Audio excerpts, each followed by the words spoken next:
Programang ito ay rated SPG. Striktong patnubay at gabay ng magulang ang kailangan. Maaaring may masiselang tema, lengguwahe, karahasan, sexual, horror o droga na hindi angkop sa mga bata. Binihag nga ni Patricia ang mag-amang si Lilet at si Ramir. Kasama pa nila si Tinang Ses. Nauto kasi ni Patricia si Ramir na huwag magsusumbong sa kahit na sino. Kaya dalawa lang sila ni Tinang Ses ang nagpunta sa lumang bahay ng mga Engano. Mabuti na nga lang at narinig ng pamilya Matias na kikitain ni Ramir si Patricia at alam na nila ngayon kung saan ito matatagpuan. Agad-agad na nagpunta si Trixie, Eira at si Kurt sa lugar kung nasaan sila Patricia. Tinawagan na rin nila Ka Lorena ang mga kapulisan para sundan sila Ramir at maabutan pa nilang ligtas. Habang tumatakbo ang oras, patindi ng patindi ang galit ni Patricia. Gusto niyang pagpapatayin sila Lilet sa tindi ng galit niya. Sinabuyan niya ng gaas ang buong kwarto kung saan niya inilagay sila Lilet. Nabalutan ng makapal na usok ang buong kwarto at sabay silang iniwan ni Patricia. Lilipad na si Patricia papuntang Malaysia, kaya nagmamadali siyang iwan ang kanilang bahay. Baka maabutan pa daw siya ng mga kapulisan at maudlot pa ang pag-alis niya ng bansa. Nakarating sila Trixie sa dating bahay nila at nakita nilang nababalot na ito ng usok at apoy. Agad nilang pinasok ang bahay at sinubukang iligtas sila Lilet. Sa sobrang kapal ng usok ay nahirapan sila na hanapin kung nasaan sila Lilet. Mabuti na nga lang at natagpuan din nila ito sa wakas. Kaya kinalagan agad nila ang bawat isa at nakalabas sila ng buhay at ligtas. Samantala, pinaghahabol naman ng mga kapulisan si Patricia, kasama si Ka Lorena at Constantino. Nahabol at hindi sila natakasan ni Patricia. Bumangga ang sinasakyan ni Patricia, dahilan para tumilapon din siya sa gilid ng tulay. Tumakbo si Ka Lorena papunta kay Patricia. Nakita ni Ka Lorena si Patricia na nanghihingi ng tulong habang nanganganib ang buhay niya sa tulay. Hinayaan lang siya ni Ka Lorena at hindi nila ito sinalba sa bingit ng kamatayan. Naisip ni Ka Lorena na deserve naman daw ni Patricia ang lahat, kaya naman nalaglag si Patricia sa tulay. Nagkaroon na din ng hustisya ang lahat. Masakit para kay Trixie na mawala ng isang ina. Pero mas mabuti na raw yon kesa puro kasamaan lang ang gagawin ni Patricia sa mundong ibabaw.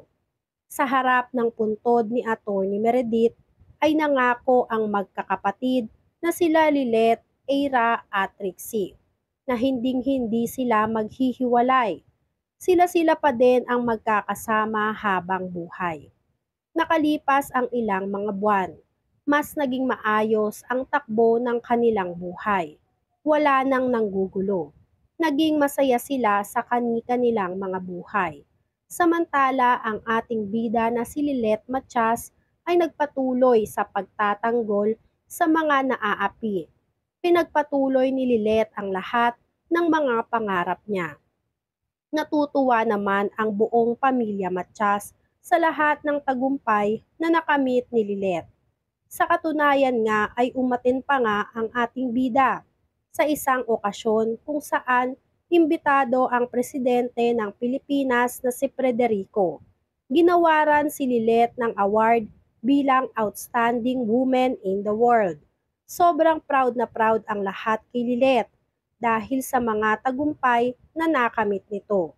Natutuwa rin sa kanya si President Federico dahil sa kagalingang ipinakita niya.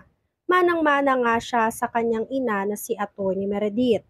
Samantala, sa parte naman ni Atty. Alon at Eira, nalaman na ni Atty. Alon kung sino talaga ang tunay na pumatay sa kanyang ina.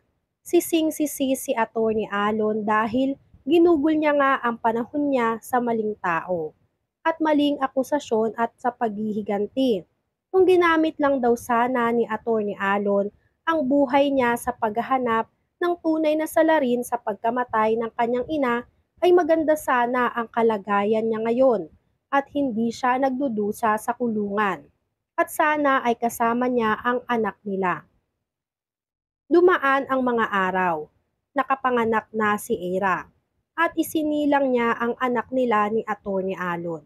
Ang ating bida naman na si Lilet Matias ay pumapag-ibig na din si Kurt na matagal nang nagpaparamdam ng kanyang pagmamahal sa ating bida na si Lilet ay nagpatuloy sa pagpaparamdam sa ating bida. Saktong birthday nga ni Lilet, nag-propose si Kurt sa kanya. Gusto na raw kasi ni Kurt na makasama si Lilet habang buhay. Kaya sa Team Kulit dyan, tayo nga ay mag-ingay dahil nagtagumpay tayo sa ngayon. Kaya tinanggap ng ating bida na si Lilet Matias ang alok sa kanya ni Kurt na maikasal silang dalawa. Masayang masaya si Lilet at si Kurt. Ganun din nga ang buong pamilya ni Lilet. Isang happy ending nga ang nangyari sa wakas dahil nagka-love life na sa wakas ang ating bida na si Lilet Matias. Naging masaya rin ang pamumuhay nilang lahat. Wala nang humahadlang pa sa kanila. Naging mabuti na ring tita si Lilet sa kanyang pamangkin kay Era. Namuhay ng masaya si Lilet kasama ang kanyang asawa na si Atty. Kurt.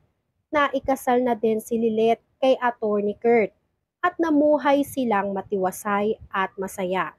Bago nga matapos ang kwento, naging isang honorable judge na nga ang ating bida na si Lilet Matias.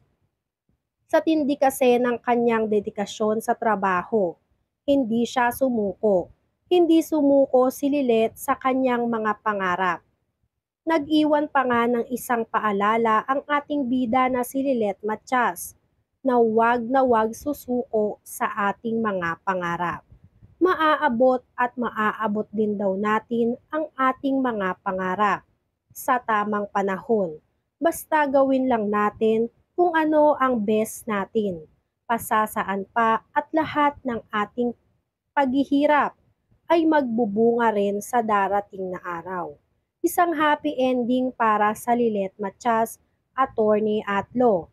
Ang lahat ng masama ay hindi nagwagi at ang lahat ng kabutihan ay nangibabaw sa palabas na ito.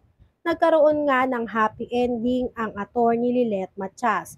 Kaya naman, iba naman ang susunod nating susubaybayan. Ngayong tapos na nga ang Atty. Lilet Matias, ay hahanap na naman tayo muli ng bago nating susubaybayan. Mamimiss ka namin, Lilet Matias, Atty. Atlo. Yun lang, maraming salamat po.